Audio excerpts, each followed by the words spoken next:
چاہت کا عنوان پیر عثمان حنفی، رہبر ہے ذیشان پیر عثمان حنفی۔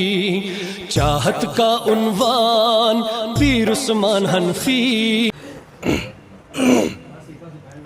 الحمدللہ نحمده ونستعینه ونستغفره ونؤمن به ونتوکل علیہ ونعوذ باللہ من شرور انفسنا ومن سیئات اعمالنا من يهده اللہ فلا مضل له ومن يضلله فلا هادی له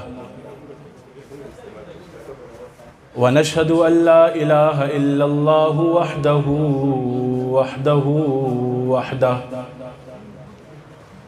ونشهد أن سيدنا ومولانا محمدا عبده ورسوله أما بعد فأعوذ بالله من الشيطان الرجيم بسم الله الرحمن الرحيم قل هو الله أحد الله الصمد لم يلد ولم يولد ولم يكن له كفوا أحد صدق الله العظيم وصدق رسوله النبي الأمي الكريم ونحن على ذلك لمن الشاهدين والشاكرين والحمد لله رب العالمين۔ درود شریف بیاوی۔ اللهم صل على محمد وعلى آل محمد كما صليت على وعلى آل إبراهيم إنك حميد مجيد۔ لکھنا نہیں آتا تو میری جان پڑھا کر، لکھنا نہیں آتا تو میری جان پڑھا کر، ہو جائے گی تیری مشکل آسان پڑھا کر۔ پڑھنے کو اگر کچھ نہ ملے تو چہروں پہ لکھے درد کے عنوان پڑھا کر۔ آ جائے گا اقبال تجھے جینے کا قرینہ، تو سرور کونین کے فرمان پڑھا کر۔ لا ریب تیری روح کو تسکین ملے گی، لا ریب تیری روح کو تسکین ملے گی، تو قرب کے لمحات میں قرآن پڑھا کر۔ میرے انتہائی واجب الاحترام عزیز ساتھیوں، آج میں اردو میں بات کروں گا یہاں پر۔ سب سے پہلے میں شیخ القرآن والحدیث حضرت مولانا مفتی محمد سعد میر شاذلی صاحب کا بے انتہا مشکور ہوں کہ انہوں نے مجھے یہاں لب کشائی کا موقع دیا۔ اس کے علاوہ بہت بڑی سعادت کی بات ہے میرے لیے کہ اسٹیج پر میرے مربی و مرشد، میرے محسن، شیخ المشائخ، غوث الفرد قیوم الزمان حضرت اقدس علامہ سید نور زمان قاضی نقشبندی شاذلی صاحب دامت فیوزہم العالیہ موجود ہیں، اور میں بات کر رہا ہوں، بے ادبی بھی سمجھتا ہوں لیکن ادب کے تقاضے میں بات کرنا چاہتا ہوں۔ میرے بھائیو دوستو، ہمارا یہاں جمع ہونا ایک خالص مقصد کے لیے ہے۔ کس مقصد کے لیے؟ کہ اللہ کی رضا۔ ہم سب اللہ کی رضا پانے کے لیے یہاں موجود ہیں کہ اللہ کو راضی کریں، اور سب اسی سوچ سے یہاں جمع ہوئے ہیں۔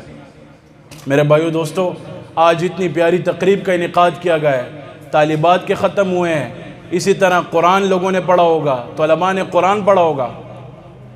طالب علم کی بہت زیادہ فضیلت ہے، بے انتہا فضیلت ہے۔ میں جتنا بیان کروں، شیوخ عظام جتنا بیان کریں، مشائخ جتنا بیان کریں، ان کی فضیلت پر بات کرتے رہے، بات نہیں ختم ہوگی۔ ان کی اتنی فضیلت ہے، یہ جب گھر سے نکلتے ہیں فرشتے ان کے پیروں کے طرح اپنے پر بچھاتے ہیں، چرند پرند ان کے لیے دعا کرتا ہے۔ سفیان ثوری رحمۃ اللہ علیہ فرماتے ہیں جب ایک عام آدمی ہوتا ہے، اس سے اللہ راضی ہوتے ہیں تو اس کو جنت میں گھر دیتے ہیں۔ کیا دیتے ہیں؟ اونچا کیا دیتے ہیں؟ تاکہ مجھے پتہ ہو سب متوجہ بیٹھیں۔ کیا دیتے ہیں؟ اور جب طالب علم سے خوش ہوتے ہیں اس کو جنت میں محل دیتے ہیں، اس کو گھر نہیں دیتے، محل دیتے ہیں۔ ان کی اتنی فضیلت ہے، یقین جانے بس۔ اور اللہ تبارک و تعالی ان کو ایسا رزق دیتا ہے کہ بادشاہوں کو ایسا رزق نہیں دیتا۔ خواجہ باقی باللہ رحمۃ اللہ علیہ اپنی کتاب میں لکھتے ہیں، کیا لکھتے ہیں؟ پہلے تصوف والوں کے حوالے سے لکھتے ہیں، پہلے طالب علم کے حوالے سے لکھتے ہیں، پھر تصوف والوں کے حوالے سے لکھتے ہیں کہ صوفیاء کو چاہیے، کن کو چاہیے؟ اونچا، کن کو چاہیے؟ سب صوفی بیٹھے ہوئے ہیں، کن کو چاہیے؟ صوفیاء کو چاہیے مرغن غذاؤں سے پرہیز کریں۔ کیا چاہیے؟ پھر نیچے تشریح میں کیا لکھتے ہیں؟ کہتے ہیں میں کیا کہوں، جو اللہ تبارک و تعالی بادشاہوں کو، رئیس لوگوں کو جو چیز ہفتے میں ایک دفعہ کھلاتے ہیں، ان کو روزانہ کھلاتے ہیں۔ یہ اللہ کے خاص لوگ ہوتے ہیں۔ آج ہم دیکھتے ہیں کہ فلاں بزرگ کو ہم نے دیکھا، ہمیں اللہ یاد آ گیا، اس کا ڈائریکٹ کنیکشن اللہ سے ملا ہوتا ہے۔ کیا؟ ڈائریکٹ کنیکشن اللہ سے ملا ہوتا ہے۔ اور یہ سب چیزیں عجز و انکساری سے ملتی ہیں۔ یہ مقامات جو دیکھیں آپ، جن کو بڑے بڑے مقامات ملے ہوتے ہیں، یہ عجز و انکساری سے ملے ہوتے ہیں اور کسی چیز سے نہیں ملتے۔ جتنا خود کو مٹائیں گے اتنا اللہ مقام سے نوازتا جائے گا، جتنا خود کو مٹائیں گے۔ امام ابو یوسف رحمۃ اللہ علیہ، ان کے والد فوت ہو گئے، والدہ نے کہا جاؤ کسی دھوبی کے پاس کچھ ہنر سیکھو، کچھ پیشہ سیکھو۔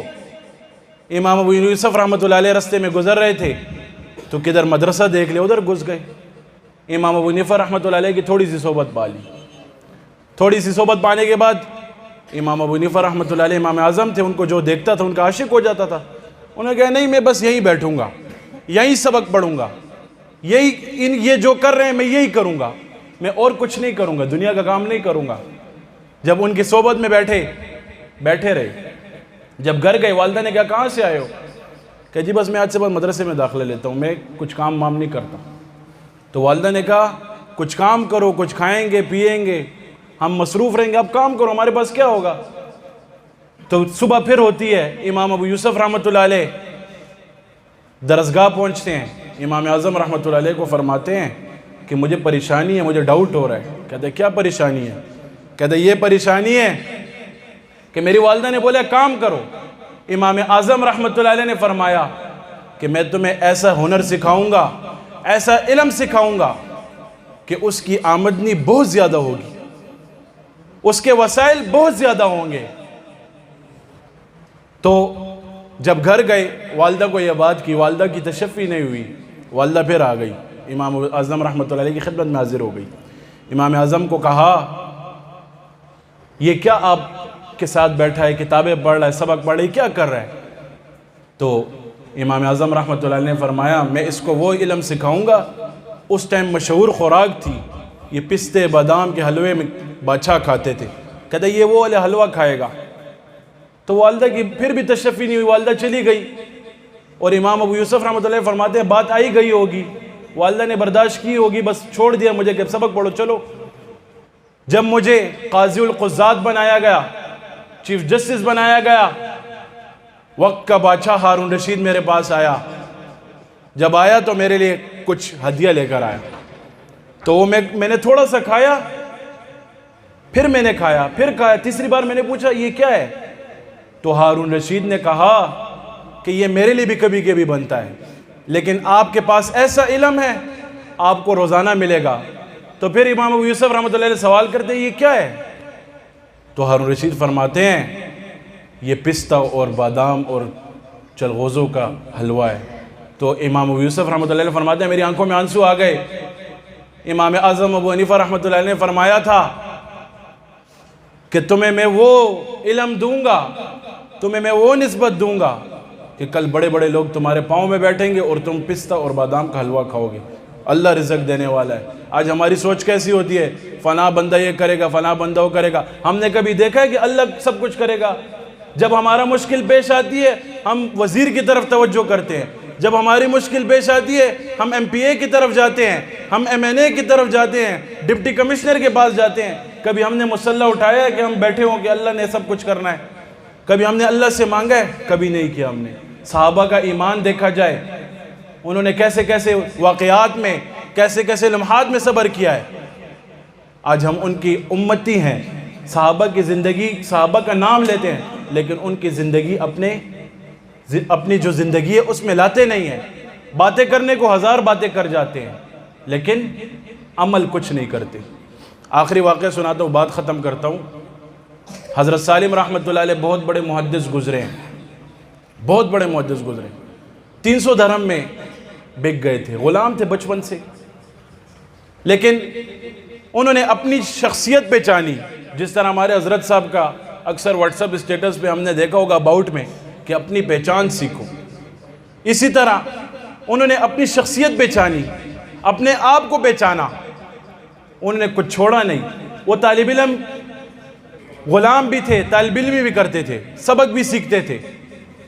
ایک دور ان پہ وہ آیا، بڑے بڑے بادشاہ ان سے وقت لیتے تھے، ان کے دروازے پر آتے تھے، دستک دیتے تھے، کیا کرتے تھے؟ ان کے دروازے پر آتے تھے، دستک دیتے، ان سے ملاقات کرنا چاہتے تھے، ان سے فیض لینا چاہتے تھے۔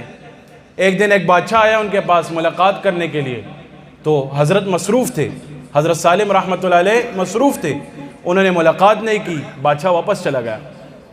کیوں؟ اللہ کے لیے بکے تھے، لیکن جب اپنی محنت نہیں چھوڑی، اللہ نے آج اس مقام تک ان کو پہنچا دیا تھا، اس مقام تک ان کو پہنچا۔ بادشاہ ان کے دروازوں پر آتے تھے، وہی جب تک بکے نہ تھے کوئی پوچھتا نہیں تھا، کیا؟ جب تک بکے نہ تھے کوئی پوچھتا نہیں تھا، تم نے خرید کر انمول کر دیا۔ کیوں؟ اللہ کے ساتھ سودا ہو گیا تھا ان کا۔ یہ بازی عشق کی بازی ہے، کیا ہے؟ یہ بازی عشق کی بازی ہے، جو چاہو لگا دو۔ یہ بازی عشق کی بازی ہے، جو چاہو لگا دو، ڈر کیسا؟ گر جیت گئے تو کیا، ہار گئے تو مات کوئی نہیں۔ یعنی اگر جیت گئے تو خوش نصیبی والا مقام مل جائے گا، محدث بن جائیں گے، مفسر بن جائیں گے، بڑے شیخ الحدیث بن جائیں گے، اور اگر جیت نہ گئے تو طالب علم رہیں گے۔ طالب علم کی بہت زیادہ فضیلت ہے۔ اور میں دوسری بات آپ کو کرنا چاہتا ہوں، واللہ باللہ سمت اللہ، اللہ والوں کی جوتیوں میں وہ موتی ملتے ہیں جو بادشاہوں کے تاجوں میں نہیں ملتے۔ میں اپنے آپ کو اکثر دیکھتا ہوں، میں جب کدھر بیٹھا ہوتا ہوں، کہیں جاتا ہوں، اپنی عزت دیکھتا ہوں تو اپنی اس نسبت پر فخر کرتا ہوں، خدا کی قسم اکثر رونا آ جاتا ہے کہ میرے شیخ نے مجھے کہاں سے کہاں تک پہنچا دیا، کہاں سے کہاں تک پہنچا دیا، میں پھر بھی سلسلے کی قدر نہیں کرتے۔ ہم کہاں سے کہاں تک آ گئے، کل کوئی ہمیں پوچھتا نہیں تھا، آج ہم کہاں سے کہاں پہنچ گئے۔ واللہ کدھر کدھر بیٹھنا ہوتا ہے، لیکن ادھر بس یہی بات ہوتی ہے، اپنا حضرت ہمارے سامنے ہوتا ہے۔ آج سب اپنی نسبت کی قدر کریں، اپنی نسبت کو پہچانیں، اپنے آپ کو پہچانیں کہ ہم کیا تھے۔ آپس میں ہمارے پیار محبت نہیں ہے، ایک دوسرے کے آگے سے گزر جاتے ہیں، سلام نہیں کرتے۔ ہمارا یہ حال ہے تو نیچے طبقے کا کیا حال ہوگا، ہمارے نیچے شاگرد آئیں گے ان کا کیا حال ہوگا۔ میں ہاتھ جوڑ کر کہتا ہوں، محبت پھیلاؤ، خدا کی قسم۔ بس آپ لوگ تو ٹائٹل ہو دنیا کے لیے، آپ لوگ تو ایک کام کرو گے، آپ لوگ تو اپنے شاگرد بناؤ گے، ان کو کیا سبق دو گے؟ یہ سبق دو گے۔ آپ لوگوں کو چاہیے، پہلے مجھے چاہیے، پھر آپ لوگوں کو چاہیے کہ سب سے محبت کریں، سب کے دستے بازو بن کے ہم سلسلے کے پرچم کو اٹھائیں، گلی گلی کوچہ کوچہ سلسلے کے پرچم کو اٹھائیں، گھر گھر سے ہم سلسلے والے کو نکالیں، نقشبندی شاذلی کو ہم گھر گھر سے نکالیں۔ آج ہمیں جب لوگ تقسیم ہوتے دیکھتے ہیں تو مجھے لوگ کہتے ہیں یہ کیا ہو رہا ہے، وہ کیا ہو رہا ہے۔ آپ کو میں ایک نصیحت کرتا ہوں، پہلے خود کو کرتا ہوں، پھر آپ لوگوں کو کرتا ہوں، کہ کسی کا برا اخلاق ہے، کسی کا اخلاق پست ہے، آپ اس کی وجہ سے اپنا اعلیٰ اور بہترین اخلاق کو خراب مت کرو، اپنے اعلیٰ اخلاق کو اعلیٰ اخلاق رکھو۔ کوئی آپ سے نہیں ملتا، ملو اس سے، زور سے ملو، خود ملو جا کے، ایک دن وہ مجبور ہوگا آپ سے خود ملے گا۔ اور جن طالبات کے ختم ہوئے ہیں، جن طلباء کے ختم ہوئے ہیں، میں ان کو مبارکباد پیش کرتا ہوں۔ اللہ تبارک و تعالی ہم سب کا حامی ناصر ہو۔ وما علینا الا البلاغ۔